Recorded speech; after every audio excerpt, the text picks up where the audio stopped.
Кремль, центр России, цитадель власти.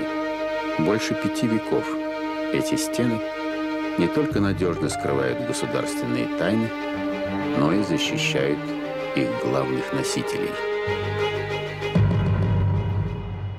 25 мая 1945 года в Георгиевском зале Кремля, где проходил банкет в честь победы в Великой Отечественной войне, мало кто удивился, когда Иосиф Сталин одним из первых произнес тост «За нашего Вячеслава». Вячеслав, то есть Вячеслав Михайлович Молотов, уже 15 лет был вторым человеком в государстве, первым заместителем председателя Совета народных комиссаров Сталина, министром иностранных дел и единственным в Политбюро, кто продолжал называть Сталина на «ты».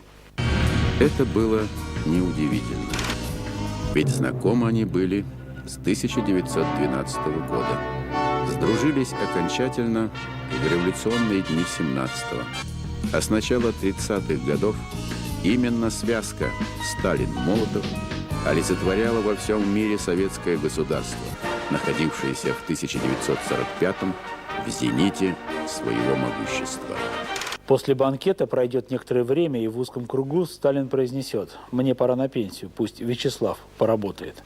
В устах любого другого человека эти слова означали бы то, что означали. В устах Сталина они могли означать все, что угодно. Кстати, на банкете в честь победы Сталин поднимал тост и за маршала Жукова. Пройдет совсем немного времени, и на Жукова будет объявлена настоящая охота, закончившаяся ссылкой. До Молотова очередь дойдет в 1949 году.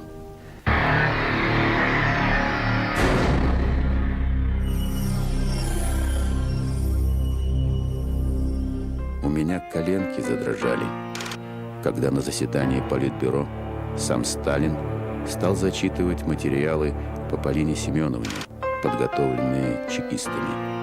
Вспоминал потом Молотов. Полина Жемчужина, жена Молотова, под удар попала не в первый раз. За 10 лет до этого, в 1939-м, ее поведение уже разбирали на Политбюро, и дело закончилось снятием с поста наркома рыбной промышленности и исключением из состава кандидатов в члены ЦК. Ареста не последовало. Похоже, лишь благодаря высочайшему положению ее мужа и его личным отношениям с вождем. А вот в 1949 году для Сталина уже не было неприкасаемых. Записка Шкирятова и Абакумова о Жемчужине. По вашему поручению мы проверили имеющиеся материалы о товарище Жемчужиной. Установлены следующие факты политически недостойного ее поведения. В течение продолжительного времени вокруг нее группировались еврейские националисты, и она, пользуясь своим положением, покровительственно относилась к ним. Являлась, по их заявлениям, советником и заступником их. Часть этих лиц, оказавшихся врагами народа, на очной ставке с Жемчужиной сообщили о близких взаимоотношениях ее с националистом Михоэлсом, который враждебно относился к советской власти. Тучи над еврейским антифашистским комитетом стали сгущаться еще в 1946 году. На Кропоткинскую, 10, где размещался президиум комитета, осенью 1946-го зачастили различные проверки, возглавляемые заведующим отделом ЦК Михаилом Сусловым, который в конце концов предложил запретить деятельность комитета как политически вредную. Заступился за еврейский антифашистский комитет и его членов муж Полины Жемчужиной Вячеслав Молотов. Хотя понятно, что без ведома Сталина Суслов никаких действий предпринимать бы не стал. Чем же не угодил вождю, созданный по его же инициативе в начале войны еврейский антифашистский комитет? Первый раз Сталин напрягся, когда в 1944 году получил письмо руководства комитета с предложением создать в Крыму еврейскую советскую социалистическую республику. Но тогда, во время войны, еврейский комитет был еще нужен. Особенно его зарубежные контакты, и поэтому лозунг «все для фронта, все для победы» перевесил раздражение вождя. А вот бредовые показания ученого-экономиста Гольдштейна взбесили вождя. Гольдштейн на следствии заявил, что получил от знаменитого режиссера Михоэлса задание сблизиться с дочерью Сталина Светланой и ее мужем Григорием Морозовым, для того, чтобы через них собирать информацию о личной жизни вождя, его здоровье и переправлять эту информацию американцам. Этот бред был явно выбит под пытками, но реакция на него последовала незамедлительно. Через 3 дня после доклада Абакумова Сталину Михоэлса нашли мертвым. Круглов, министр внутренних дел, Сталину, Берии, Ворошилову, Молотову, Жданову. Совершенно секретно. 13 января сего года в 7 часов 10 минут утра в городе Минске на дороге около строящейся трамвайной линии, ведущей с улицы Свердлова на улицу Грабарная, были обнаружены 2 мужских трупа. Убитыми оказались Михоэлс, художественный руководитель Государственного еврейского театра, народный артист СССР, и Голубов-Потапов, член Московской организации Союза советских писателей. По данным осмотра места происшествия, смерть Михоэлса и Голубова-Потапова последовала в результате наезда автомашины. Приняты меры к установлению автомашины. Ведется следствие. Загадочный грузовик, орудие убийства, милиция по понятным причинам так и не нашла. А вот за теми, кто пришел попрощаться с Михоэлсом, органы следили очень внимательно, особенно за Полиной Жемчужиной. В синагогу она приехала со своим братом. Из показаний Зускина, впоследствии художественного руководителя Государственного еврейского театра. Вечером 15 января 1948 года я стоял у гроба и принимал венки от всех организаций. И в это время увидел Полину Семеновну, поздоровался с ней и выразил ей печаль по поводу смерти Михоэлса. Во время беседы Полина Семеновна спрашивает: «Так вы думаете, что здесь было? Несчастный случай или убийство?» Я говорил: Михоэлс погиб в результате автомобильной катастрофы. А Полина Семеновна возразила мне и сказала: «Дело обстоит не так гладко, как это пытаются представить. Это убийство». Зускин был не единственный, кто дал показания на Жемчужину. А вскоре Сталин уже зачитывал на Политбюро материалы по жене Молотова в присутствии самого Молотова. В такой ситуации коленки задрожат у кого угодно. Уж кто-кто, а Молотов понимал, что последует далее. 29 декабря 1948 года Полину Жемчужину исключили из членов ВКПБ, а в феврале 1949 арестовали. Ей еще повезло. Ведь 13 человек, проходивших по делу еврейского антифашистского комитета, 12 августа 1952 года были расстреляны. Арест жены стал переломным моментом всей жизни Молотова. В марте 1949-го он теряет пост министра иностранных дел, но добивать его Сталин не стал. Убрал из ближнего круга, отодвинул от принятия ключевых решений, но не убил, не арестовал. Возможно, потому что еще до ареста жены проверил давнего соратника на прочность и преданность. Сталин как-то подошел к нему перед началом одного из заседаний ЦК и вдруг произнес: «Тебе надо разойтись с женой». На этом же настаивала и сама Жемчужина. Дед и бабушка приняли, на мой взгляд, единственное возможное решение. Рассказывает внук Вячеслава Молотова Вячеслав Никонов. Которые позволили выжить им, выжить моей маме и появиться на свет мне, моим сестрам, моим детям и так далее. Они решили развестись. То есть это было совершенно сознательное, обоюдное решение. То есть в этот момент выводится дед из-под удара с возможным шансом затем спасти бабушку. Вообще в семье Молотовых даже спустя много лет очень не любили говорить на тему этого развода. Не хотели вновь переживать ужас 49-го года, пытались забыть, что, впрочем, им так и не удалось до конца жизни. Кстати, вопреки расхожему мнению, Молотов к Сталину за жену просить ходил. Он неоднократно говорил со Сталином, но если бы он предпринял более решительные шаги, типа там демарша с выходом из политбюро, там, да, я не знаю, то в этом случае, конечно, конец был бы быстрым. Конец бы был быстрым и его, и бабушки. После развода Молотов и Жемчужина разъехались по разным квартирам. Полина Семеновна отправилась жить к своей сестре. Мужа старалась не видеть. Инстинкт выживания пересилил все остальное. Она боролась за жизнь своей дочери, своего потомства. И, как оказалось, была права. Вместе с Жемчужиной арестовали ее сестру, брата племянника. Из застенков затем выйдут только она и племянник.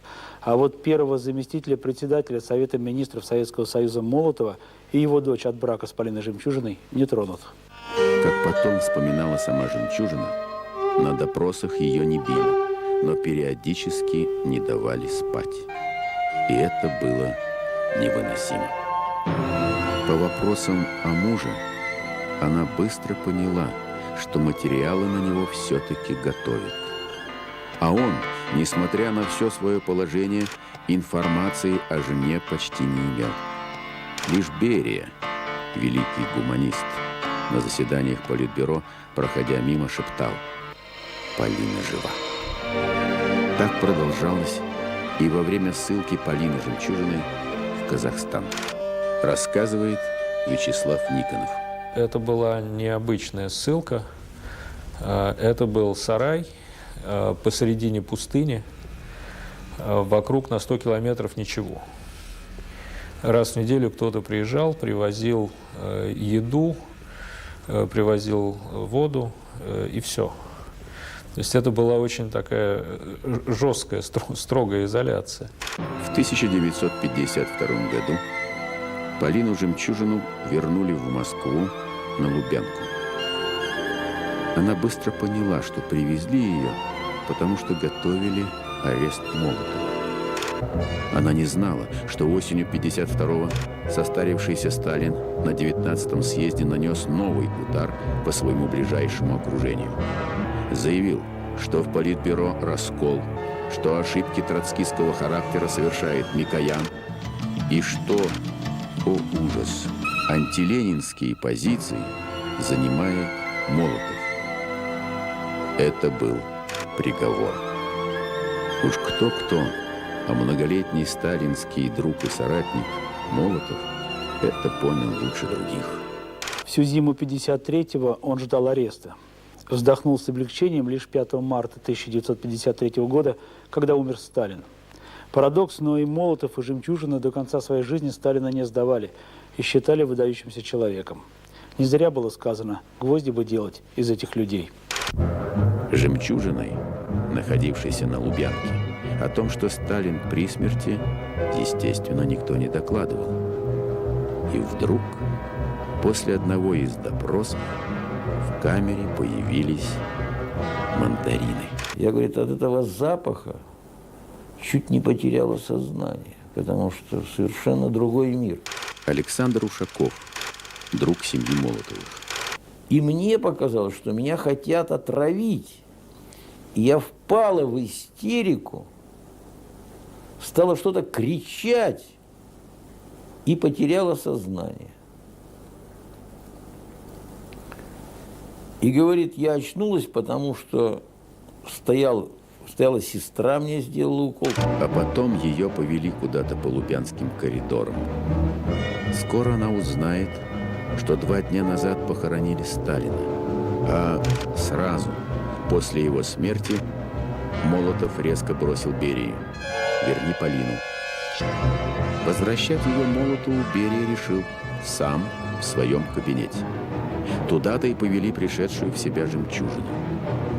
Как только она вошла, Берия бросился к ней из-за своего стола с возгласом «Героиня!».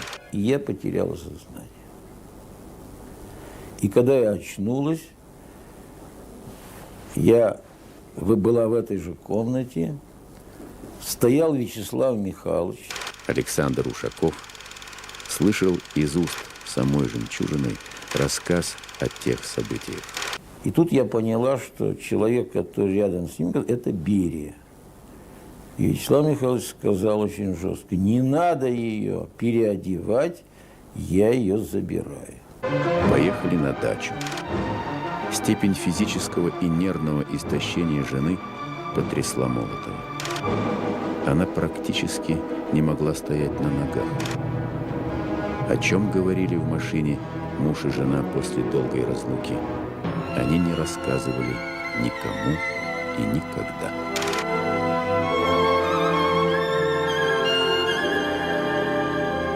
Вячеслав Никонов, внук Вячеслава Молотова. В течение где-то 6 месяцев она не вставала. То есть она не могла ходить, она лежала, ее откармливали, ее заново учили ходить. После этого, после этого дед и бабушка уже не расставались. Еще в дни агонии Сталина в Кремле состоялось заседание, на котором его соратники поделили будущую власть. В этот день закончилась и опала Молотова. Его вновь назначили министром иностранных дел. Народ о внутрикремлевских смертельных схватках ничего не знал, поэтому воспринял это назначение как само собой разумеющееся. Напомним, что после Сталина Молотов был самым известным в стране и мире советским политиком, причем почти четверть века, и одним из самых опытных. Освобождение жены Молотова не обеспечило Берии его поддержку. В это время Хрущев решился на опаснейшую игру по устранению дорогого Лаврентия. По устранению не от дел, а от жизни. В этом стремлении Молотов, Хрущева, Маленкова, Булганина и других поддержал.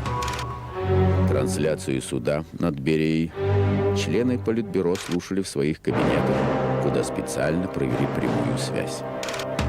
А потом Молотов помог Хрущеву убрать Маленкова с поста председателя Совета Министров. Молотов объяснял, что Маленков – хороший аппаратчик, телефонный политик, но абсолютно не способен к политике большой, в отличие от него, Вячеслава Молотова, непосредственного участника всех важнейших мировых событий последних десятилетий. То, что его, Молотова, обыграет в борьбе за власть недалекий Никита Хрущев, Вячеслав Михайлович, наверное, не мог представить и в страшном сне. Обыграл. Виртуозно. По всем законам высшего партийного пилотажа. Первый раз серьезно на глазах у всех министр иностранных дел Молотов и первый секретарь Хрущев сцепились в 1955-м по югославскому вопросу. Молотов был противник сближения с личным врагом Сталина, югославским лидером Иосипом Броз Тито. А затем глянул знаменитый 20-й съезд, на котором Хрущев выступил с закрытым докладом о культе личности Сталина. О том, что такой доклад готовится, Молотов, Каганович и другие знали, но, испугавшись, как они говорили, раскола, промолчали. Понимали, что Хрущев все хорошо просчитал и подготовил. Он был тогда в состоянии растоптать любого своего противника. Спохватились они лишь после венгерских событий 1956 года. Все понимали, не будь 20-го съезда, не было бы и венгерской крови 56-го. Когда восстание было подавлено, Молотов, Каганович, Ворошилов и другие пошли в атаку. На июньском заседании президиума ЦК в 57-м они сняли Хрущева с должности на целых 3 дня. 7 из 11 членов президиума проголосовали за то, чтобы снять Хрущева с должности и назначить министром сельского хозяйства. Шокированный Хрущев долго кричал и возмущался, но в тот день вышел из зала заседания руководителем сельского хозяйства Советского Союза. Шанс у него теперь оставался только один. Решение президиума о его смещении должен был утвердить пленум ЦК, а там у Хрущева еще была возможность получить большинство. Рассаженный за эти годы в центре и на местах Хрущевым высший партийный аппарат обратно в сталинские времена возвращаться не хотел. Люди смертельно устали каждый день бояться за свою жизнь. Хрущеву удалось главное – убедить за 3 дня всех, что партия имеет дело с реваншем сталинистов. А тут еще Брежневу пришла в голову спасительная мысль вызвать из Солнечногорска с полигона министра обороны, легендарного Жукова, который примчался в Москву со скоростью 120 км в час и быстро организовал срочную доставку сторонников Хрущева на военно-транспортных самолетах. А фраза Жукова на пленуме «Я обращусь к армии, и она Хрущева поддержит» окончательно склонила чашу весов не в сторону Молотова, Ворошилова, Кагановича и примкнувшего к ним Шипилова, как писали потом газеты. Всего через 3 месяца Жуков поплатится за свою жесткую фразу на пленуме. С кем армия может решать только ЦК и его первый секретарь. Вместо благодарности на очередном осеннем пленуме Хрущев устроит самое настоящее избиение маршала, после чего отправит его в отставку, из которой Жуков уже никогда не вернется. Молотова и его соратников из партии в 1957-м не исключили.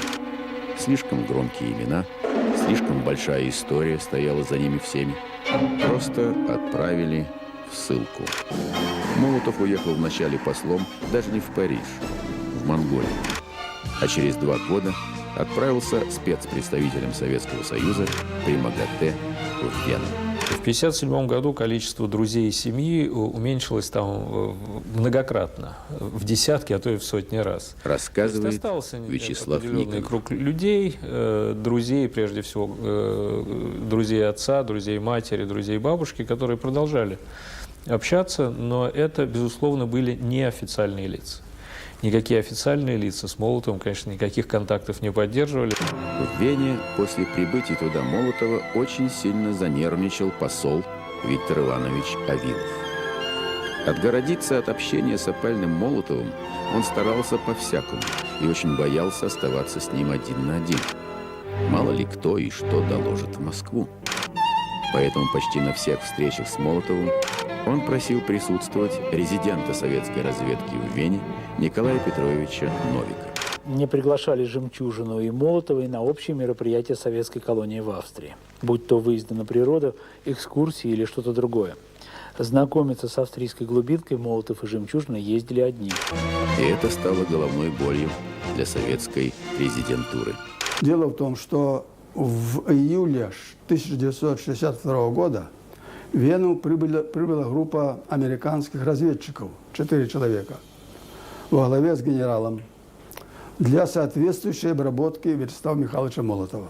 Николай Новик, резидент советской разведки в Австрии с 1958 по 1962 год.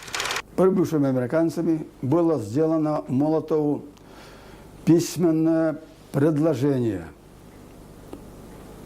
уехать в Женеву, где ему подготовлена уже вилла для написания мемуаров.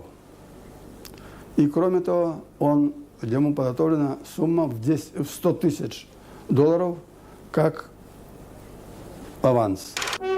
Секретное письмо от американцев Молотов сдал советскому резиденту сразу же и сделал официальное заявление, что категорически возражает против этого предложения. Опытнейший политик Молотов понимал, что инициатива должна быть на его стороне. Кстати, американцы в случае с ним работали очень напористо и грубо. Видимо, сильно торопились.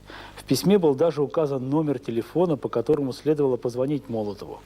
Выяснить, что это номер телефона центральной гостиницы «Империал», находящейся совсем рядом с советским посольством, не составляло особого труда. В конце концов, первый наскок американцев удалось отбить, но отныне за Молотовым присматривали в несколько раз внимательнее. Одна из главных проблем была в том, что Молотов не хотел сильно ограничивать свои передвижения, хотя знал, что среди караулящих его каждый день 10-15 корреспондентов есть 2-3 сотрудника Центрального разведывательного управления Соединенных Штатов. Была и еще одна проблема – его узнаваемость. Вот характерный случай. Однажды Молотов, Жемчужина и сопровождавший их Новик отправились в маленький ресторанчик «Гастхаус». Хозяин ресторанчика этого узнал Вячеслава Михайловича Молотова. Рассказывает Николай Новик. Хозяин попросил Вячеслава Михайловича Молотова написать несколько слов в книге «Почетных гостей». Ну, он так посоветовался со мной, я говорю, ничего такого, пожалуйста. Он написал несколько слов и расписался. Хозяин потом заявил, что он будет сам обслуживать этот столик. Это в честь большого такого важного гостя, каким является Вячеслав Михайлович Молотов. Сам обслужил. Когда закончили трапезу, он категорически отказался от оплаты и проводил нас до машины. Проблемой для Николая Новика была и многолетняя привычка Молотова к ежедневным длительным пешим прогулкам. В 60-м году Молотову исполнилось 70, но здоровьем он обладал очень хорошим. 40-летний Новик еле поспевал за человеком старше его на 30 лет. Постепенно они начали общаться на самые разные темы. Но было несколько моментов, когда Молотов давал понять, что человек с его опытом до конца не верит никому, тем более резиденту. Когда он один раз у меня спросил, вы записывающий аппарат не взяли? Я говорю, нет, так вот развернул пиджак. А почему не взяли? Я говорю, мы просто беседуем, и все. Николай Новик. А я на самом деле никаких заданий не имел, кроме охраны. И поэтому никаких отчетов не писал. В конце концов, Новик не выдержал. Постоянный страх, что Молотова скрутят и увезут, не давал ему спокойно заниматься своими прямыми обязанностями. И он поставил вопрос перед Центром о выезде Молотова в Москву. Шло время, а Москва как воды в рот набрала. И тогда Новик сам поехал на доклад в Москву. И, наконец, его аргументы были услышаны. Операция по отправке Молотова и Жемчужины на родину была разработана по всем правилам конспиративного искусства. Полину Жемчужину на вокзал отправили в закрытом пикапе, который возил белье. А сам Молотов в то утро, как обычно, отправился в посольство на представительском ЗИЛе. Как всегда, ждала его и толпа корреспондентов у входа в посольство, мимо которой он прошествовал спокойным шагом. Вроде пошел к послу. На самом деле мы его посадили в Volkswagen, маленькая незаметная машина.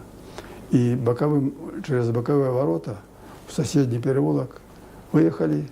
У нас там было шторки у машине. Николай Новик, резидент советской разведки в Австрии с 1958 по 1962 год.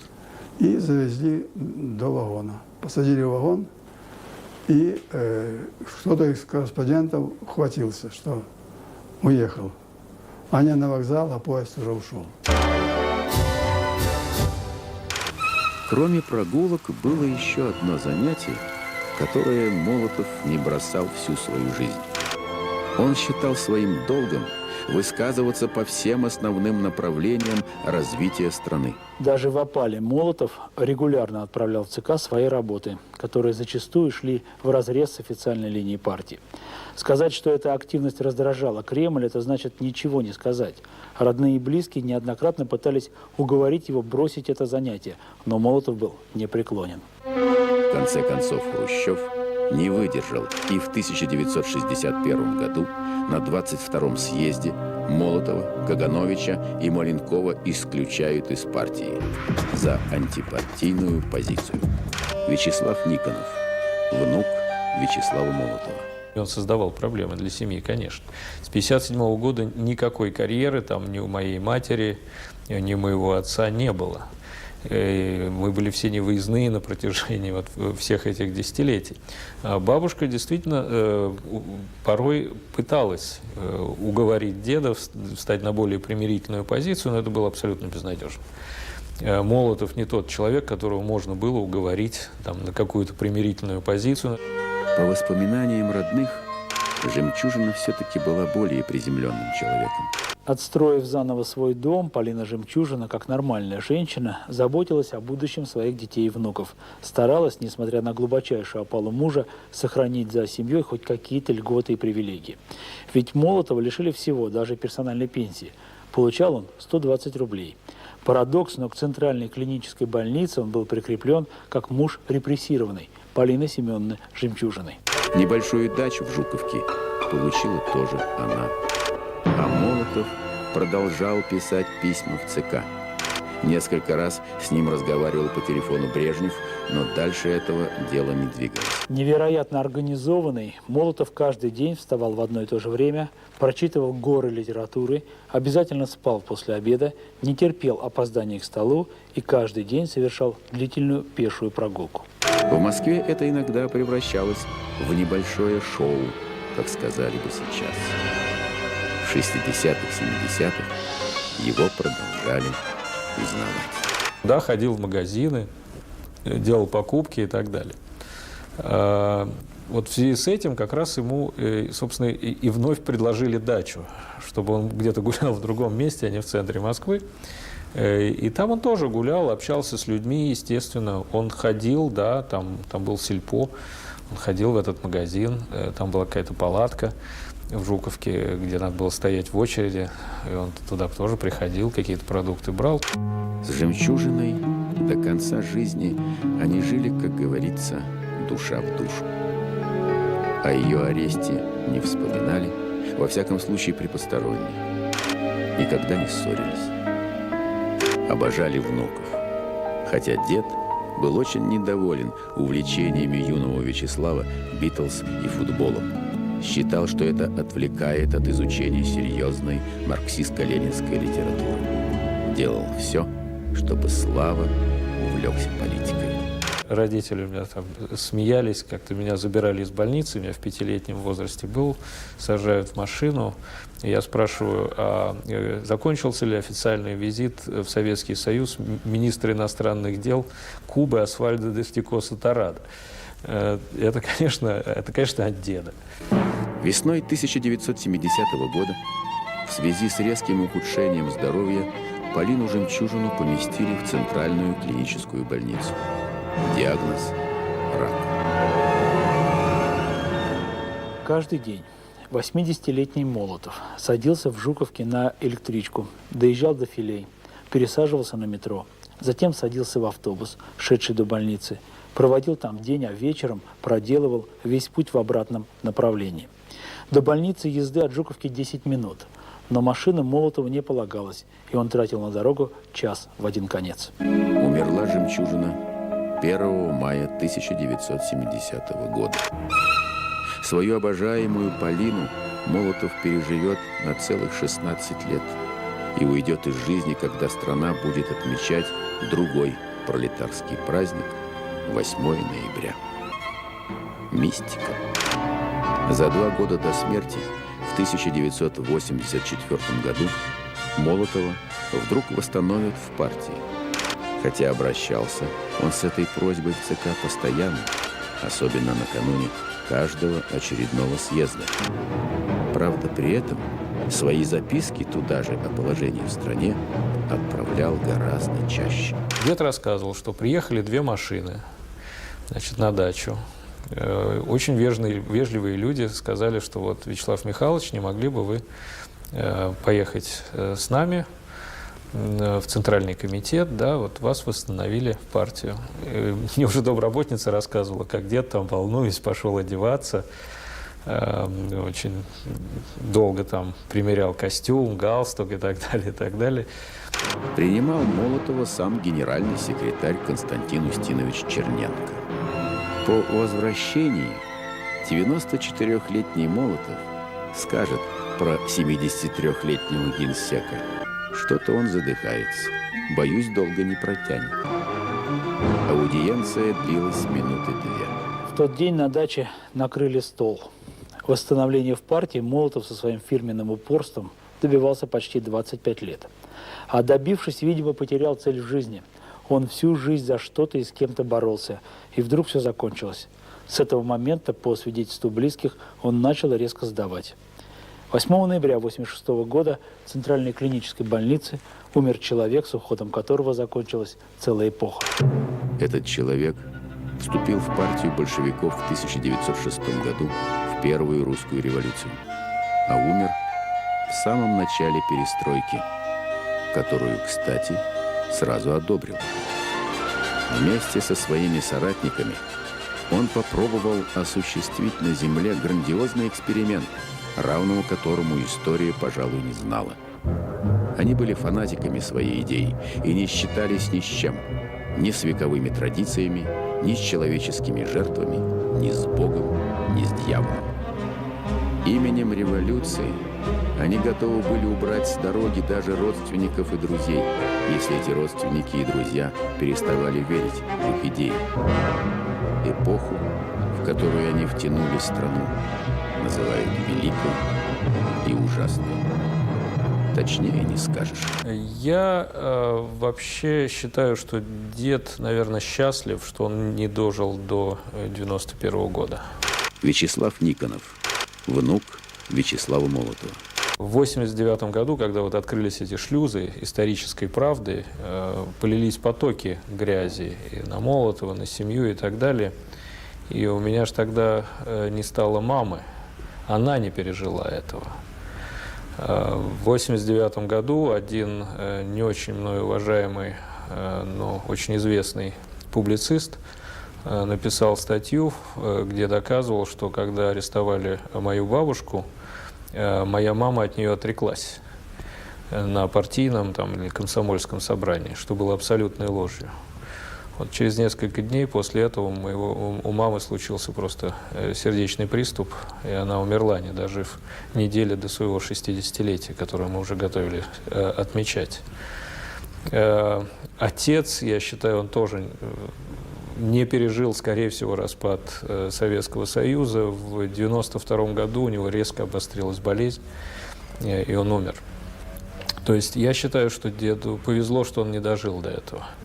Не захотевший поступиться своими принципами в долгие годы опалы, Вячеслав Молотов резко осложнил свою жизнь и жизнь своих близких в 60-х, 70-х годах XX века. Хотя одно покаянное письмо могло кардинально изменить ситуацию. Эти же его принципы, основанные на удивительном фанатизме, вся его жизнь не позволили любимым детям и внукам спокойно жить и после его смерти. Только вот почему-то представляется, что, зная Молотов это и доведись ему все начать сначала, он пошел бы по тому же самому пути. Кстати, сразу же после смерти Молотова его дачу и архив опечатали люди из компетентных органов. Да и во время похорон они контролировали ситуацию, боялись провокаций.